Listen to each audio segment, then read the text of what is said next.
বোলপুরে পোস্টাল কর্মীকে মারধর, পোস্টাল কর্মীদের অনুষ্ঠানে ধুন্ধুমার পরিস্থিতি তৈরি হয়। মহিলা সহ পোস্টাল কর্মীকে মারধরের অভিযোগ, পোস্টাল কর্মীকে ড্রেনে ফেলে দেওয়ারও অভিযোগ।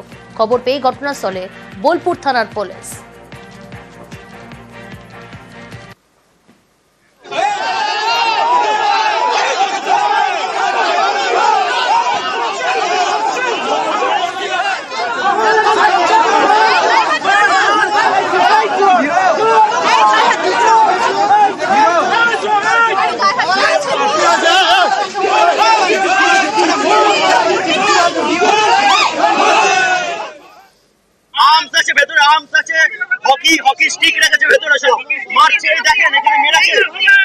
স্বর্ণেন্দু চক্রবর্তী আর অনন্ত পাল মিলে ইমিডিয়েট অনন্ত পাল আর ওই স্বর্ণেন্দু চক্রবর্তীর আমরা গ্রেপ্তার দাবি করছি। আমরা তো নর্মাল ডেলিগেশন ফি যেরকম নিয়ম আমাদের ডিপার্টমেন্টাল, আমরা ওরকম নিয়ম করেই এসছি ডেলিগেটস হিসেবে।